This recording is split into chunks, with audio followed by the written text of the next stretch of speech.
And we're back. Welcome to Sooner Sound Waves, Season 3, Season premiere. Sorry, Episode 1. Gentlemen, good Lord. Here we go. Fall football back in action. Boomer Sooner. I'm Iceberg. Alongside with me is the good fella. Boomer. And St. Pablo. Sooner. All right, gentlemen, your thoughts on the first week 0. First, let's get into the history. St. Pablo, start us off with the history of this podcast. What is Sooner Sound Waves? Why do we do it? Where did it originate? Yeah, so this is where it started, right behind me here, the Cotton Bowl, the greatest sporting rivalry that there is. And so we, about 12 years ago, started going to the games, going to Dallas.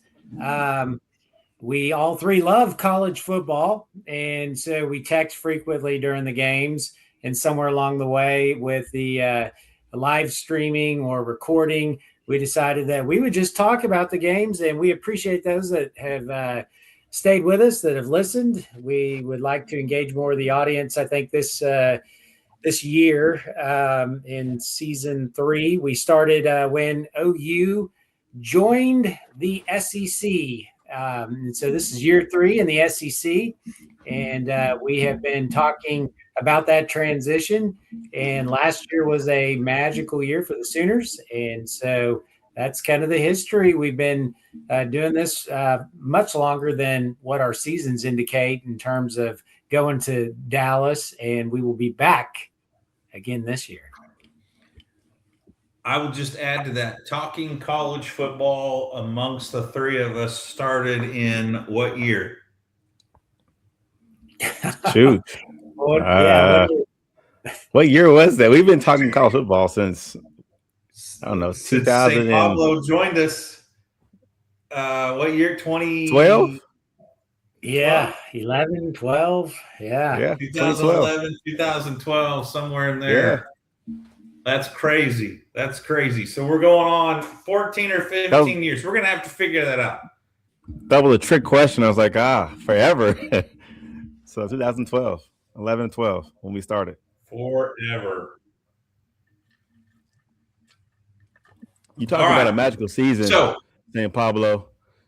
He said magical season. We was one catch away last year from possibly being in the championship game.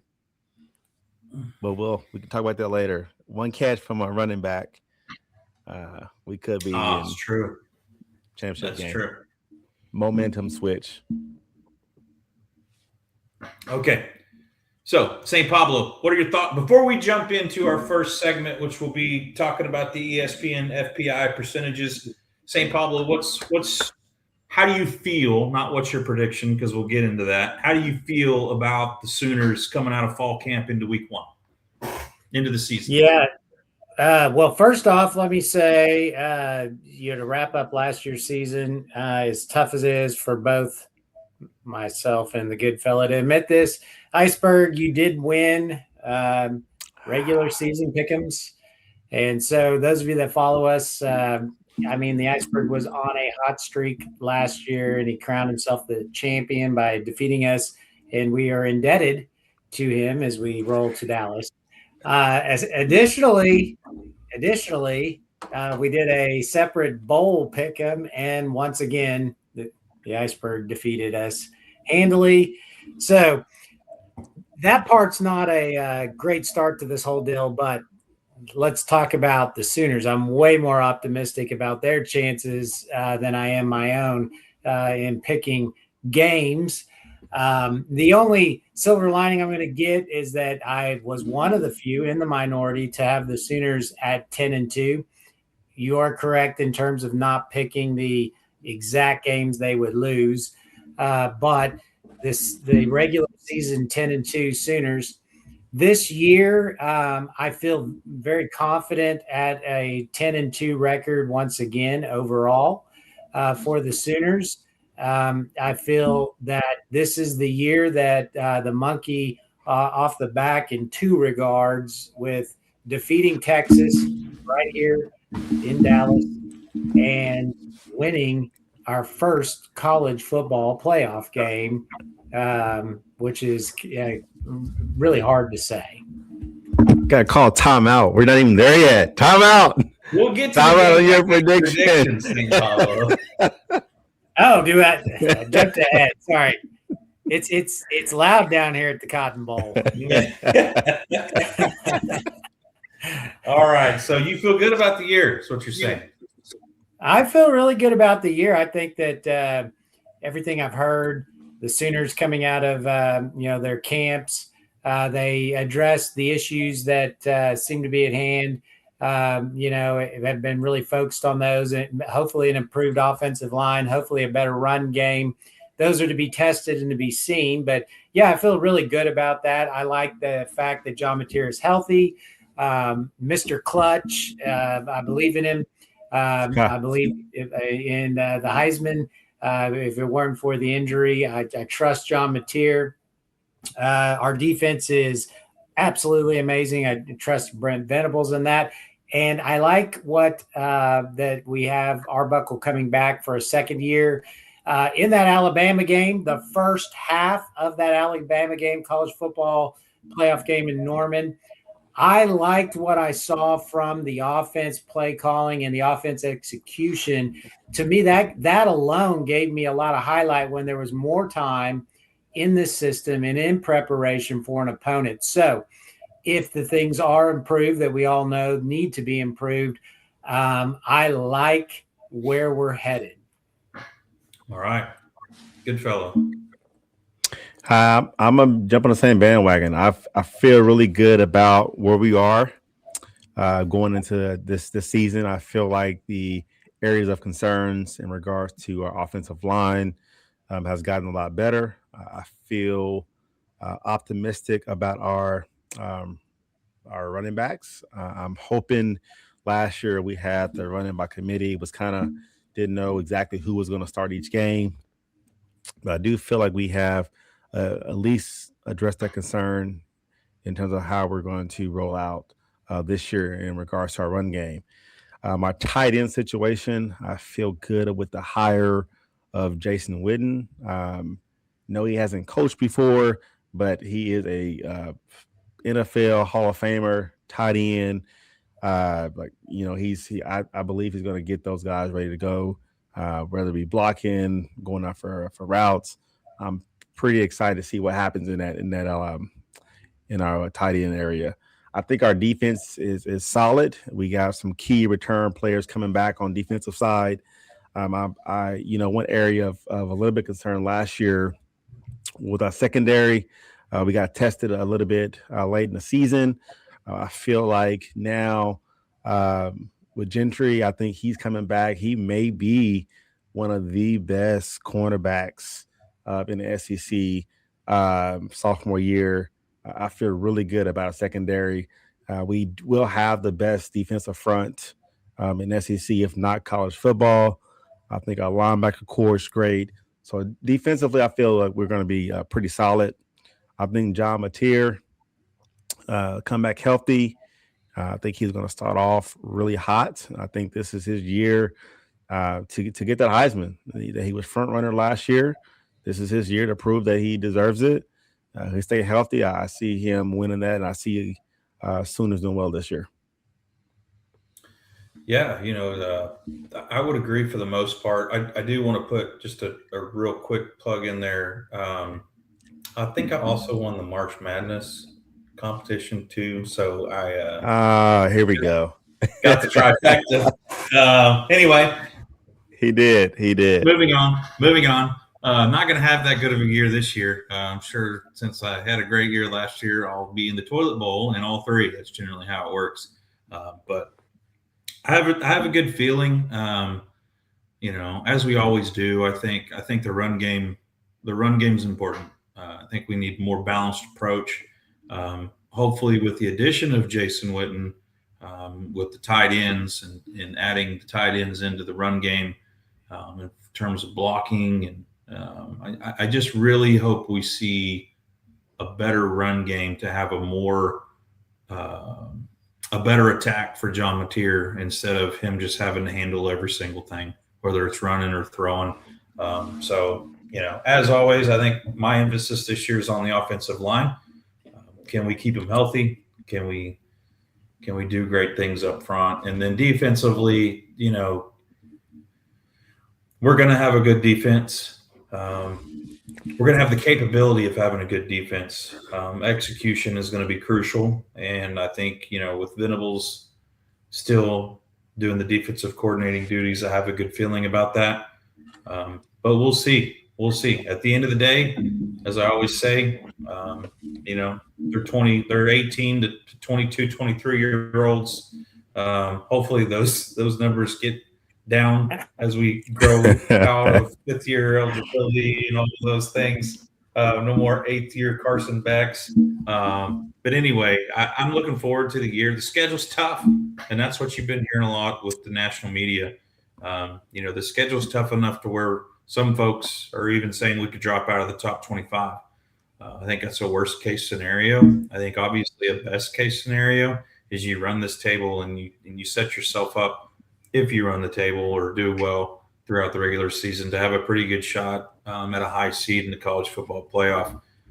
Maybe get a bye. But there's a lot of hard work to do. We played a lot of tough places, and we have a lot of tough opponents. And this is, third straight year that we've had one of the toughest SEC schedules out of the SEC conference. So, well, I think I do think the AP and the coaches rankings are legitimate. 9 and 10. Yeah, I do too. And your concerns, because I think I saw where SEC were. Talk about what? Go ahead. Well, yeah, I mean, the schedule's a concern. I agree. Did you have any other concerns? Because one of my concerns is the backup quarterback scenario, because you look at Brent Venables' history, and it hasn't been lucky for – I don't know that we have experienced in his tenure a year where we haven't had a backup quarterback situation. Help me out. But even prior to the SEC – it felt like that 1 year in Dallas, we were, rolling in with a backup quarterback. So, taking into account some of that, I don't know what that looks like. I mean, I've heard a little bit here and there, but I mean, all of what you're saying in this tough schedule is contingent upon, being healthy. People been healthy. And I know that's for everybody, but some places, like Alabama or something have, a pretty, good QB2 depth, range. So that's a concern for me, is where we're at. Can we keep John Mateer healthy? And you talked about the schedule. I don't know if there's anything else that you're worried about, but I'd be kind of curious to hear that outside of the schedule, quarterback depth. Obviously, we don't know about the – yeah. Yeah. Those are my thoughts. The schedule is daunting. Okay, you ready to jump into the FPI? Let's do it. Let's go. Let's jump in it. Look at this. Ooh. Okay, so obviously this is a Facebook post from the Ref Sports Radio Network. So we do not own the rights to this post, but we're sharing this post. And they got these numbers from ESPN. Oftentimes after these are released, they're difficult to find. So this is what we're going to work from. So we will start, and we're going to do it the same way we did it last year in terms of we'll go around the horn on each of these games, and you will take the FPI percentage and determine whether or not you think it's going to be a win or a loss, and you agree or disagree with the percentage. So I'll just jump in here and go first on UTEP. 99%. I agree. If we do not just beat the brakes off of UTEP on a Friday night, we're in trouble. So I'm going to go with 1-0 after week 1. Yeah, 1-0. St. Pablo. Yeah, 1-0 as well. I'm with you in terms of, breaking the, what'd you say? Breaking them up pretty good. Beat the brakes He off. said breaking the brakes off. Okay. So It's like riding a bike and you can't stop. Yeah, we're gonna yes, break the that's brakes a off. good. Okay, that's Yeah. good. So I would like to see that in terms of like it being a dominant running performance. Like, it's you absolutely can control the line with not a lot of fourth down opportunities because if I remember correctly, I think we were at the Temple game last year, which by the way, good fella, those were great seats in the suite area, and on a Friday night in Norman, and walked out of that ball game was like, yeah, this is good, but Yeah. no, I mean, we even heard a little bit of just kind of rumblings that night. So even though it was like if I'm remembering the correct game, but yeah, you want to see that excitement and domination right off the get go, and just let's see how much depth we have come the second half. Good fellow. Yeah, this is a tune-up game. This is a tune-up game. 99% chance win. I do believe we'll see. It'll be very vanilla, but we'll see some things in the run game that to kind of see where we develop at. We'll see some tight end stuff happening, just to kind of see where we are in those two areas. One, to make sure our line is going to be solid for week 2. And then making sure that our run game is a little bit established going into to the big house. So I got us 1-0 to start off the season. All right. 1-0 for all three of us. Moving on and traveling to Ann Arbor, Michigan, where ESPN gives us a 47.5% chance to win. I think, and this was a great game last year. It was like our first test. They've got a new head coach.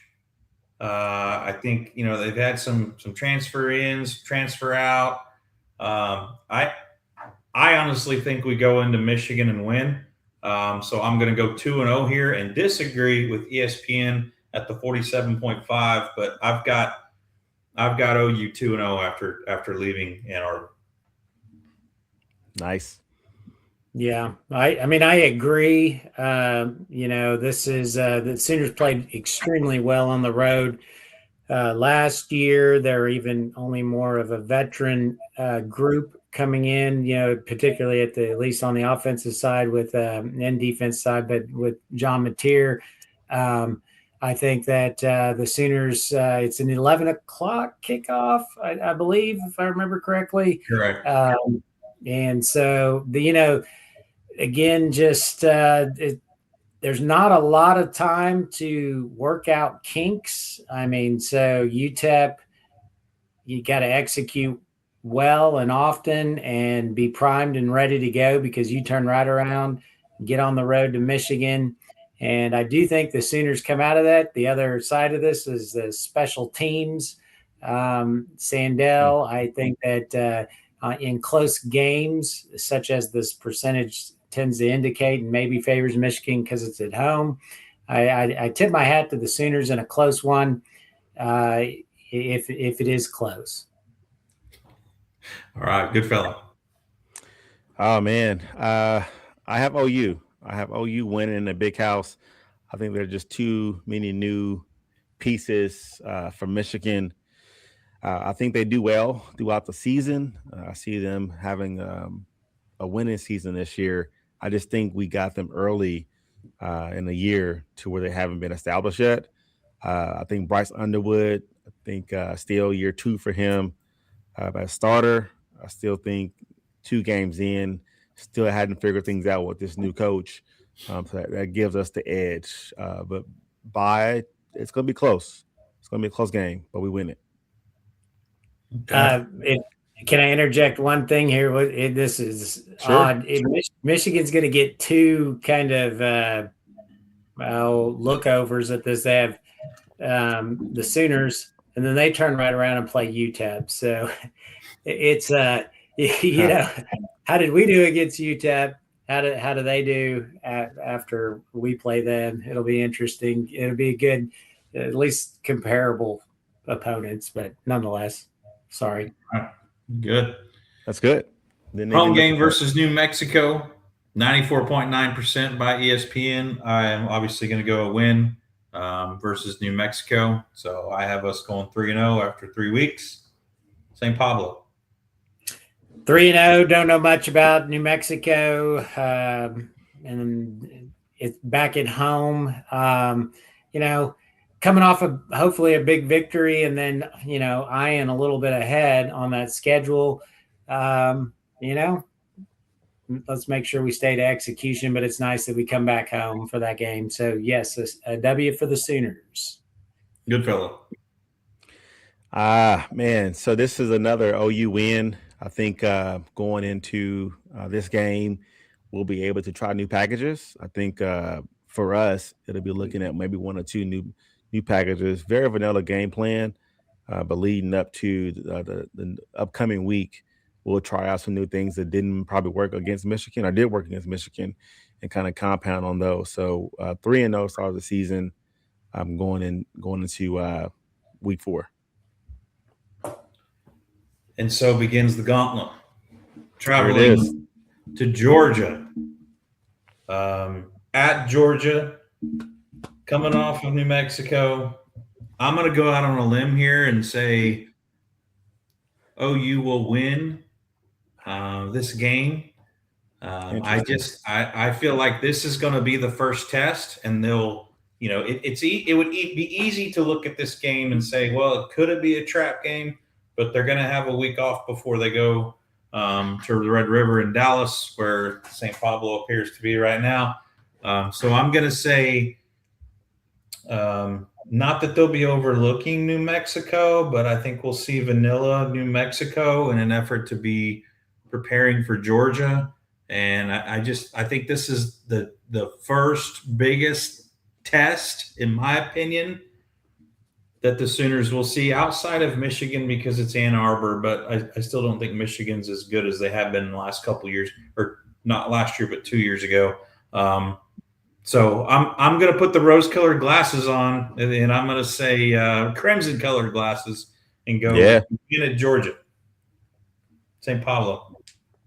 Hey, I love it, and I still am not over that overtime playoff game when Georgia, took us down, quite a few years ago, and I would absolutely love to be able to go to Georgia, and I think it'll be a very close game. I think it'll be an extremely physical game. This is why we're in the SEC, to some level, because of matchups like this. This is just awesome that the Sooners are going to Georgia to play in that environment. They went to Tuscaloosa last year. They pulled off a victory there. I have the Sooners with 2 losses. This is one area that I'm going to say this would be the loss here in a close battle on the road. But we come out of this, if there are moral victories, I think that the Sooners come out of this game with a tremendous moral victory, knowing that they can go toe-to-toe with Georgia in their house. So you're going 3-1 here. Correct. Okay. Good fellow. Oh, man. You're right. This is one of the biggest tests of the season. Playing Georgia at Georgia. They only lost, 2 games in since 2017 or something at home, which is crazy. I think was it South Carolina, and I think last year versus Bama. So it is going to be the biggest set in FBS for the year. I have OU winning at Georgia, and the reason why we're going to get this upset is John Mateer. When he starts off the season, we got some data points to show. He does start the season off strong. If he stays healthy, I see this being the Heisman game winning for him. He win this game in Georgia, it's going to set him as the front runner to win the Heisman early on in the season. So very, very tough game, strong game. I feel like our defense are comparable. I think the edge we have on defense is we have the best mastermind in Coach V, and he is going to make sure we win this game in Georgia week 4. Okay. Man, I love it. I feel like St. Pablo right now. Now that I've said 4-0, I'm looking at this going, good Lord, when are we going to lose if we're going to beat Georgia? Because maybe I'm being too optimistic here. Bye week. Okay. Then we head to Dallas, to where we will convene for the 13th time. I don't remember 12th time how many years we've been going. 2014. So this will be number 12. This will be the 12th time that we attend Dallas together and have ourselves a weekend. Texas, I didn't mention this with Georgia. Georgia was 23%. So I look at that as 77% to lose. Texas, we're at 24%. Okay. So, gosh, guys, I mean, it's got to be our year, right? Which we say that, and if you look at like the last 10 to 15 years, we own the record, but the last 5 years have seemed somewhat terrible. So I'm going to go with the Sooners, and that sets me up to have a pretty good year. But I just think, last year, we were coming in there a little hampered by injury. I think Mateer forced himself onto the stage. Maybe wasn't entirely ready to play, and just didn't really have a good ball game. And the score was worse than what the game presented itself due to that punt return that was late. And I think there's some chaos going in Austin. They've removed somebody from the team. There's a lot of mistrust. I read an article that, the offense really hasn't looked well in a lot of the inter-squad scrimmages. So I think there's trouble in Austin, and I'm going to go with the Sooners in this to go 5-0. And I am unhappy with myself because I've realized that is probably not going to happen. But that's what I'm saying. So, St. Pablo, what do you have, OU Texas?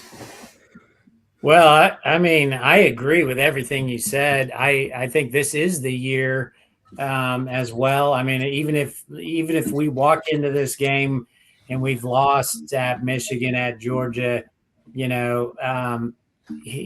this would be that pivotal turning point for the Sooners in their season on that back stretch. And I think that there's been a lot of unfortunate stuff happen to the Sooners going in.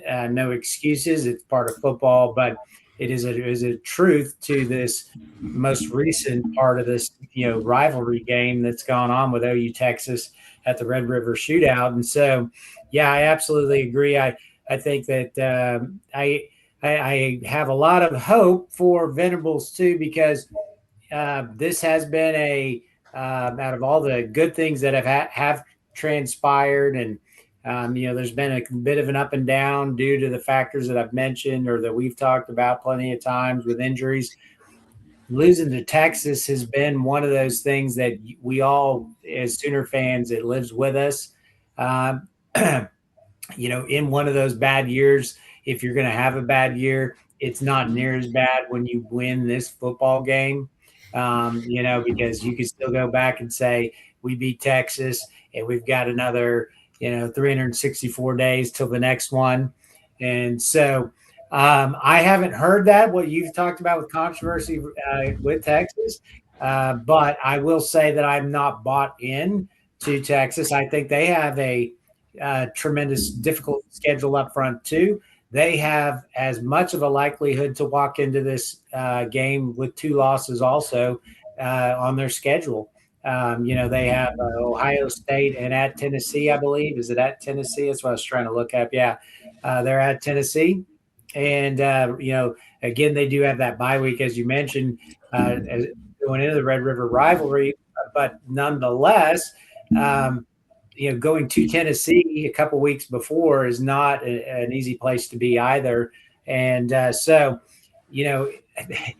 this, if both teams were going into this ball game at 5-0, oh man, I mean, so we would be so happy that we bought our tickets early. So who do you have? I got the Sooners in this one. Okay. All right. St. Paul one. Good fella. This is first off, this is the best rivalry in sports. It doesn't get any better than this. I don't care what you say. This is the rival game in sports. We kind of got an advantage this year.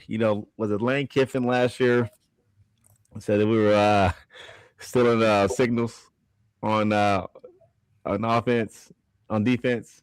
Yeah. Wasn't it last year? Okay, so not only did we double down on that, we got Parker. He's going to bring us that playbook. If you thought we were still in signals, now we have your playbook. And if they didn't change anything, I have OU. All jokes aside, I have OU in this game. John Mateer has to play better. I think he's still very, very upset with himself from last year. Very poor performance last year from him. Probably one of the worst games, in my opinion. He forced a lot that game. I think he's calmer. I think that atmosphere is different if you have not been. I don't care how good you are. That atmosphere is a difference maker. I think he wasn't expecting that much in terms of, I think, they talk about it, but being in that moment and then being in that stadium, it's different. So he's done it last year. I think now he goes into this game understanding the pressure, how loud it is. It is a divide between the two sides. He goes in here, plays one of his best games of the year off the Georgia win, and we go in and we beat Texas in the rivalry. Hey, so you brought up a really good point though, because John Mateer didn't play well; he was injured. But if you guys remember correctly, it did not seem the defense played well, but it did not seem they were as aggressive as what they were after that. Sure. Well, if I remember correctly, and granted, this is 11 months ago, and a lot has happened since then. Our defense was on the field a ton because our offense couldn't get anything going. And then that's the running joke, with these Texas fans that I can't wait to see. OU hadn't scored a touchdown in however many months or years or whatever the case may be. But that was the thing. Our defense, they were sucking gas because they were on the field the entire game, it seemed like. Yeah, that's a fair point. Yeah, they were. All right. So we have Goodfellow at 5-0, St. Pablo at 4-1, Iceberg at 5-0. We'll move on to Kentucky, 86% from ESPN. Kentucky's going to have a new football coach as well. Kentucky's Kentucky. You can't necessarily take them lightly. They're going to have the athletes, but unfortunately for me, I've got OU going 6-0 after Kentucky. Yes, well, I feel you guys are on where I was at last year. This is awesome. I can remember writing this down last year going, he's an idiot. I got a W with Kentucky as well. So, like you said, don't take anybody lightly, but let's take care of the Wildcats. Good fellow. I have Kentucky as well. Home game. I think. I'm sorry, it's away game. Sorry. I think coming off a big win against. It's home. It's home. Is it here? Right. Okay. Yeah. So we're back at home against Kentucky. it's a win. I think it's one of those wins to where I'm nervous about it. Just coming off a big win against Georgia and Texas, this could be the game that we come in maybe not as healthy as we would like to be. So this game, it's a close game, but we win it. We win versus Kentucky. Okay. All right. Moving on to Mississippi State, which Jeff Levy has Mississippi State. In my opinion, they'll be better this year, but I still don't think they're going to be a match for the Sooners. It is at Mississippi State, but I have the Sooners coming out of there with a win. Probably, I mean, not that we're doing spreads here or anything, but I think maybe 17 points. Nothing too spectacular, but not really that close either. So here I am with 7-0. Wow. I'll go with a victory at Mississippi State also, but again, you can never take for granted a victory on the road in the SEC. I don't think there are many, if any, just gimme environments, so it'll be a tough game, but I do like the win. Good fellow. Again, tough game on the road. I think good matchup. I think our defense gets the edge on this. I think our defense win this game for us. I have OU beating Mississippi State on the road. Okay. Back home in Norman against South Carolina, we have a 75.1% chance of winning. I do think South Carolina will be better. But I still don't think they're a match for the Sooners. And Lord, what am I saying? Super optimistic here. But I have the Sooners going 8-0 after South Carolina. I agree with a victory here also. South Carolina, again, I do remember the home game or morning game when South Carolina walked right into Norman and put it to us from the very get-go. Again, we had quarterback situations going on, but man, it was nasty. This was last year one of the surprising games for me, honestly. We went into South Carolina, and I felt like all I heard that entire time was how hard it was to play there. And I just thought the Sooners played a phenomenal game last year in South Carolina. And, it is one of these places in college football that I'd actually like to go see sometime. There's so many SEC places I would like to go to. But them coming here again, I think we need to return the favor, put them down, and I have the Sooners with a W. Good fellow. Yeah, we got destroyed. It wasn't even close.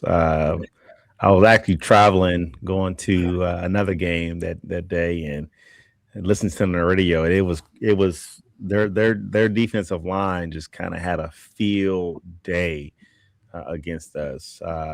Never seen that before in regards to how they just controlled the game in the start of the game. So I do have us getting our lick back at home against South Carolina.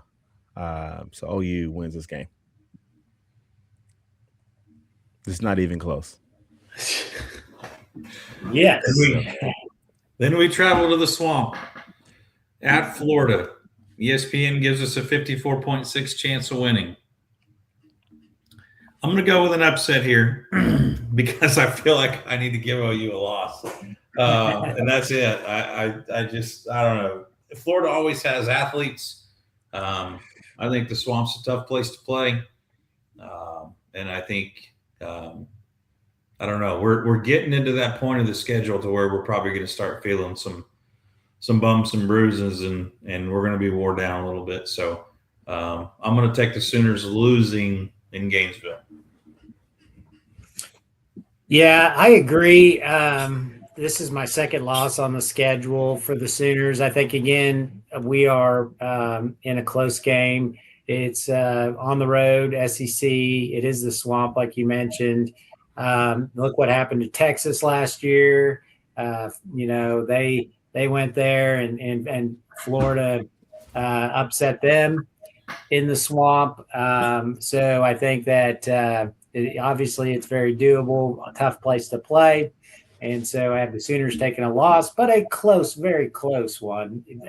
These losses to Georgia and Florida that I have, they really could go either way. We could be 12-0.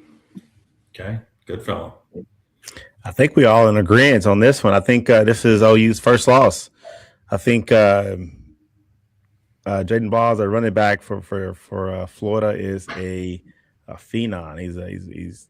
I think he may have one of his better games on OU on this day. It's a night game, and if I know anything about Florida at night, that is a scary place to play. So they'll take advantage of that home field advantage at night in Florida. So we lose this game. First loss of the season. Okay.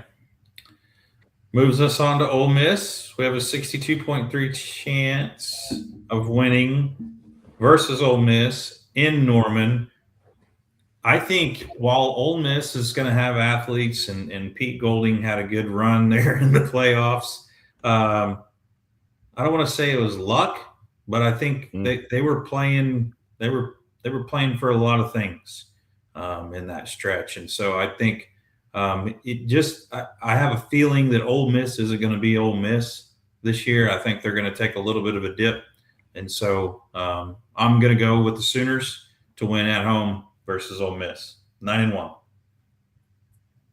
Yeah, I'm going to go the Sooners winning this one, and I think it's necessary to win. I mean, this is, I think, one of the locked-in rivalries in the schedule now for the time being. Right. Yeah. So, which is fine. I don't agree with the percentage here, though, with these last two. I think Ole Miss is better than Texas A&M. But I still think we win this game. But Trinidad Chambliss is an amazing athlete, number one quarterback. He will be in this league, phenomenal. But our defense, I'm going to disagree with you a little bit, Goodfella, on this. If a team is going to take us down, I dare them to take us down with a run game. So you said Florida would run the ball well. That's not the way you're going to beat the Sooners. Just an opinion. But Ole Miss, that mobile quarterback, he caused us a lot of problems when they were here last year, which is that the reason why they're coming back to Norman because of the locked-in rivalry deal? This is a 2-year reset, so they'll be flipped next year. Okay. But so yes, just a draw. Yeah, just a redraw. Okay, so you have a win. Did I hear that right? Yep. 8-2 for St. Pablo. Good fellow. I'm gonna have to go against St. Pablo. We lose again. We lose at home. This is our first home loss of the season, and we're gonna lose because of the run game. I think Chambers and Lacey combined, I don't know if we can stop that right now. Not in this game against Ole Miss late in the season. This is our first home loss of the season. Close game, but we do lose this game. All right. Then we turn around the very next week and host Texas A&M. You never know with Texas A&M. This one's tough. Oh, well, let's see. Okay, where are we at? 49.9%. This is basically a toss-up. I'm going to go with Texas A&M to knock off the Sooners at home towards the end of the year. I just think a 2-loss Sooner team at this juncture is probably better equipped or more predictable or a better prediction than 10-1. So I'm going to go A&M comes into Norman and wins, dropping the Sooners to 9-2. St. Pablo. I've got a victory here. I don't believe as much in Texas A&M. Like I said, I think Ole Miss is a better football team, but we win there. You're coming into Norman. I have never believed much in Texas A&M in general. I know they have everything they need, much like their sister over there in Texas, in Austin. They have everything they need, but there's not a lot of hardware in that trophy case to back up uh, what they're paying for. So the Aggies, in their disillusioned championships that they don't have, but they think they do, I don't think they're coming into Norman and winning. And I do think the Sooners are closer to an undefeated season than they are a 10-2. Okay. St. Pablo's got a victory. Good fellow. Yeah. I have OU winning this game against A&M. I do believe it's going to be a defensive slugfest. Both programs have great defenses, but I do believe our little edge we have is going to be, I think, our offense a little bit better at this time frame if everyone is healthy against A&M. So we win at home versus A&M going into the last game of the regular season. Boomer! Sooner. So we are all at 9-2 at this point, going into the season finale at Missouri, with ESPN giving us a 60.3% chance to win. I can't stand Drinkowitz, whatever his name is, so I hope we beat the brakes off of them too. I'm going to go with an OU win at Missouri at 10-2, finishing the season. Absolutely. What a way to cap off a remarkable season, winning on the road and beating Missouri. Boomer Sooner, 10-2, headed for the college football playoffs. So this is a one-sided rivalry game. I think the only ones that believe it's a rivalry game is Missouri.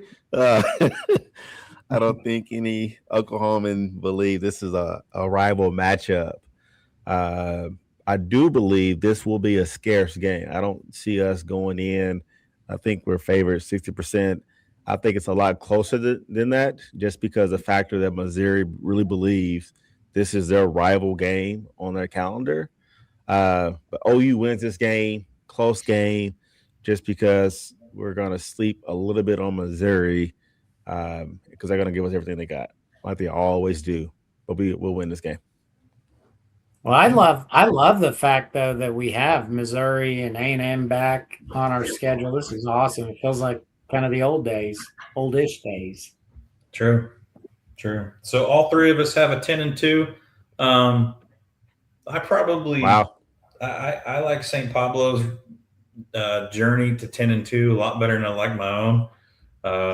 But hopefully it's a mix of all of ours, and I would be pleasantly surprised if we finish 10-2, quite honestly. 10-2 in the SEC East, I mean, should equal a playoff. Yeah, 10-2, 9-3. Both of those should be playoffs. 9-3 be squeaky, especially with Notre Dame's new agreement or whatever. Like they're almost throwing in.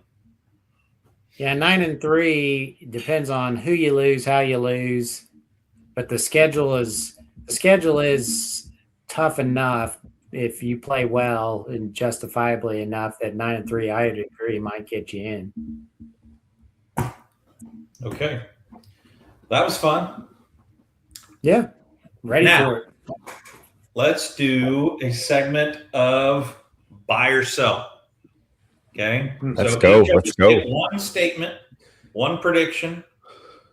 We'll go around the horn. Are you buying or are you selling? Buy or sell. Okay, I'll go first. John Mateer, and I already told you guys mine. John Mateer will be a Heisman finalist invited to New York City. Are you buying or are you selling? Not only am I buying, I am selling it. Listen. I am buying that twice a week, uh, 3 times. Like this is yes, buying for sure. I'm stopping. I'm turning. This is like a Bucky stop. Like we're stopping at Bucky's. We're buying everything we can. Yeah, I'm putting money in. I'm putting money in. I'm buying this one. This stock we Well, have to buy. All right. St. legit Pablo. cash on, legit cash on the line.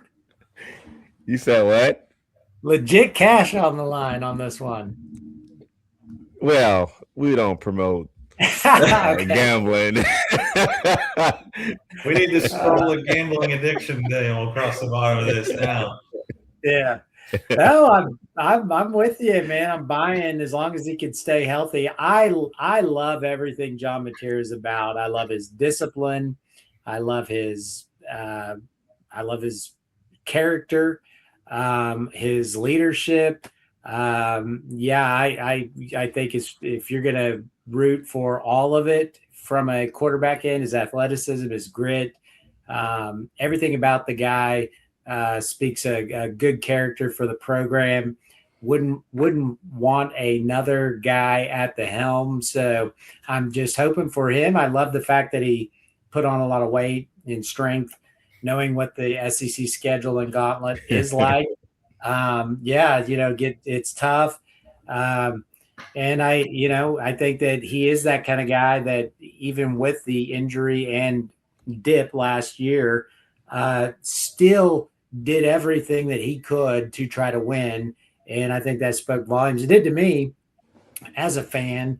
So 100% behind the guy. And I'm going to buy this one. Okay. Yeah, you can't sell the question. You asked it. Yeah. Well, what are you gonna do? Oh. I could go both ways. I'm not going to, but let me tell you why I could. I think in an effort to go 10-2 with the schedule they have, I think he's going to have to play well enough to be a Heisman candidate and be in that conversation. But I don't know. I don't have 100% faith yet. Okay, I'll buy it. And here's why. Because I really feel like the run game is going to get going this year, which is going to balance the offense, just like I said in the beginning, which is going to create more opportunities and not allow everybody to just tee off and or sit back and wait on him to throw the football. So I'll go ahead and buy it based off of that. And like I said, in order to get a 10-2 record, I do think he's going to have to be that good. So everybody bought. Who wants to go next? I'll jump in there. Man. So buy or sell, the Sooners will have 1,000-yard rusher this year. Oh. Okay, I'll go first. That's going to be interesting because they have a new running backs coach. So what I would like to say is they have a tremendous amount of weapons. So I could see like multiple 700 or 800-yard rushers, and that's what I'm going to go with. I think we're still going to see not necessarily a committee approach, but I think we'll see the ball get spread out over multiple running backs. So maybe not one 1,000-yard rusher, but I do think we'll have Tory Blaylock, Xavier Robinson, and then maybe another one that'll have 700-800, or maybe even 900, but not necessarily one 1,000-yard rusher. So I'm going to sell it. Is this including John Mateer as a rusher? Yeah, I mean, you have to. Yard Yeah, you rusher. have We didn't say running back. Yeah. Okay.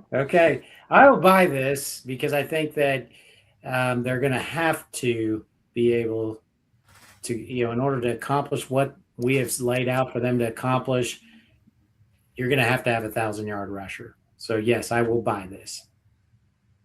Okay. Good fellow.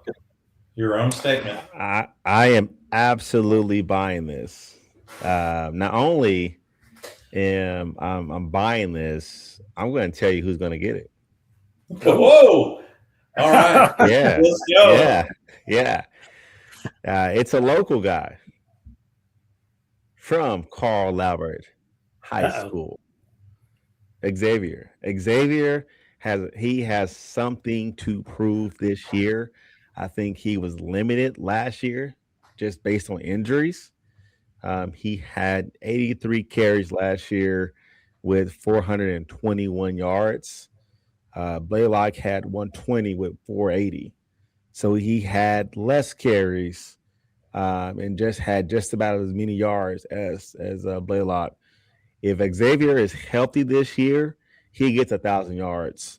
I wouldn't say easily, but he makes 1,000 yards this year. He has a point to prove. He played backseat all last year, and I think he, chip on his shoulder. So that's what I have. I am buying it. Okay. I think it's fair. All right. So we've all bought everything. Should have gave us some play money. St. Pablo, your statement. Okay, so I'm going to ask you guys to dig deep on this one. I think one win in 22 games is what I'm going to ask of you. There's a program in this state that has only had one win in the last 22 games. College football. Wow. The one win may not even be against a Division I team. I don't know. You got to go back and look. So I am going to ask you guys to dig deep and buy or sell that OSU, Oklahoma State, 1-21. Can cover the spread against Oregon coming home. That's their record? They can't be right. We looked it up. It's right. It's unfortunate. It's right. Because when he said it a few months ago, I was like, "There's absolutely no way." But he's right. It's bad. But what? So can cover the spread. Will cover the spread against let me see. Oregon.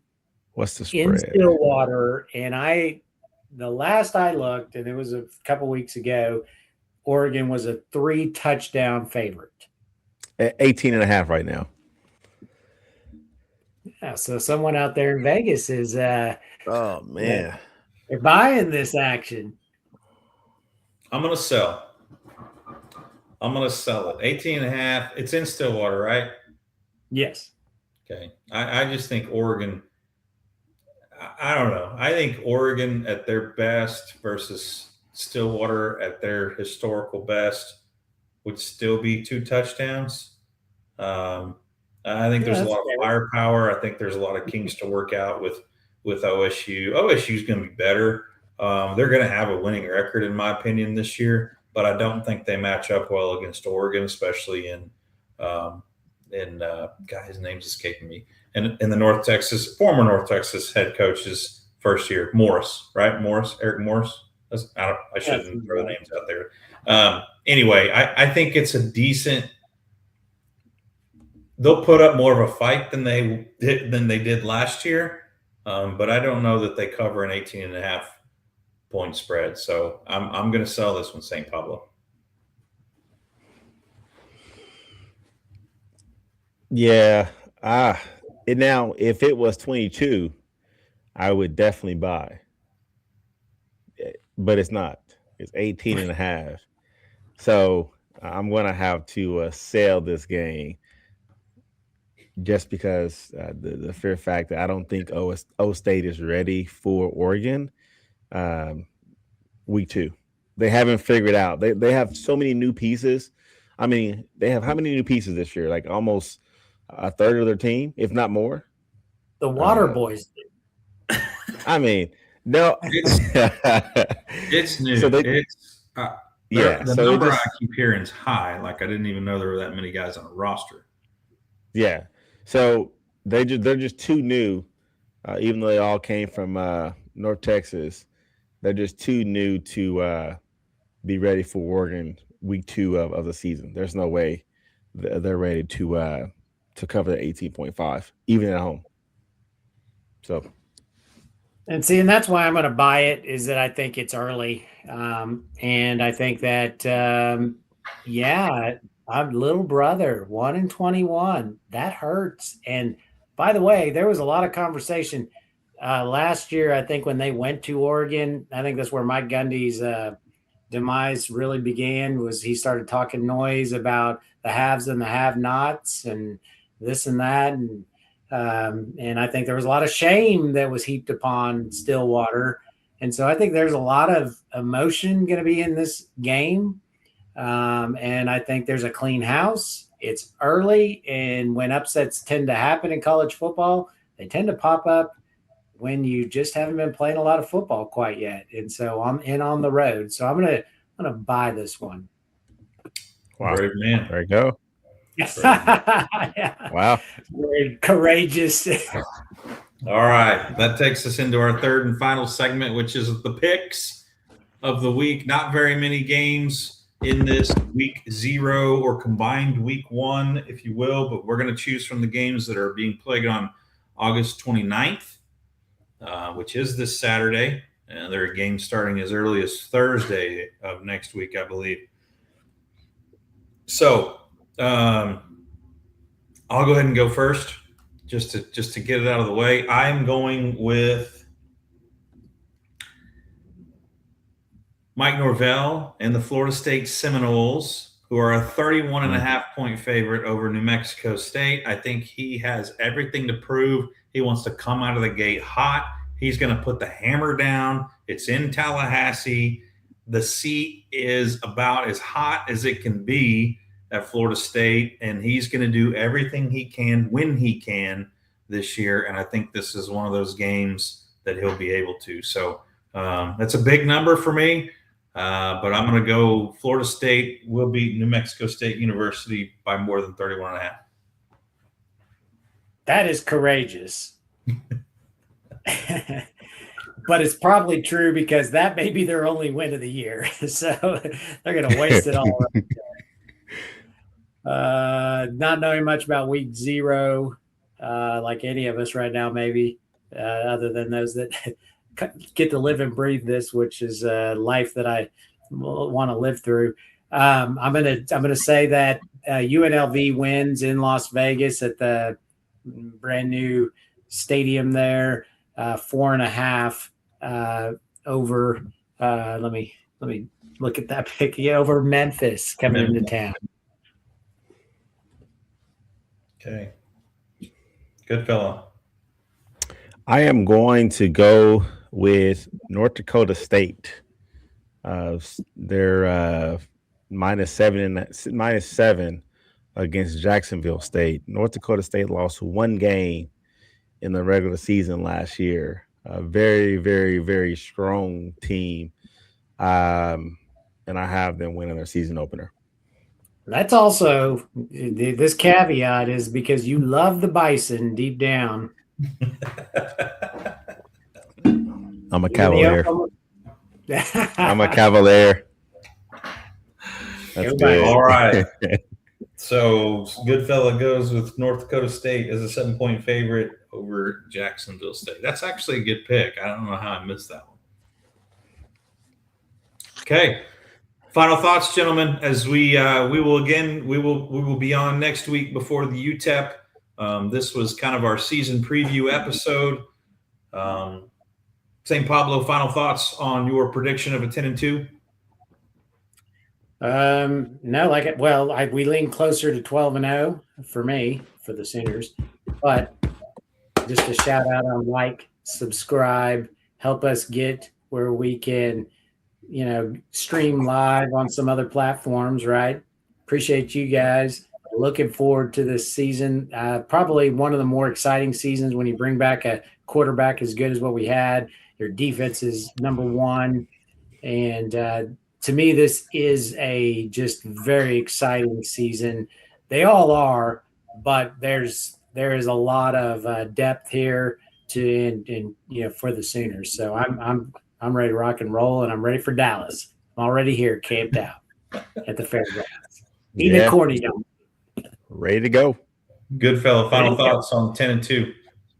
10-2. I think this is one of our, in terms of like our roster, how we're coming in. This is probably one of our best rosters that we had in a very, very long time. Defensively, offensively. So I see 10-2. I'm with St. Pablo. More of a 12-0. But if we have to pick some losses of the season, is at least 2. No more than 2 for the season. But strong offensive front coming in on the offensive side, and even stronger on the defensive side. We stay healthy throughout the season. I think we fare well with 10-2. Yeah, for me, I feel like there's a lot of expectations within the Sooner fan base, a lot of high expectations. But externally, more on a national perspective, I think there's a lot of people waiting for us to fail with the schedule. So for me, if I was approaching this from a player coach standpoint, I would say your back's against the wall. Nobody really believes in you in terms of a national perspective, but everybody that matters inside that stadium and that's wearing the crimson and cream does believe in you. So let's go to war. So it's going to be an exciting year. I hope we stay healthy, and hope our predictions and maybe the St. Pablo lean comes to fruition. All right, and that'll do it for first episode of season 3, Sooner Sound Waves. We appreciate you all listening. Please like, subscribe, follow. We'll be back next week with the preview of UTEP. So appreciate you all. Boomer. Sooner. Texas sucks All the time.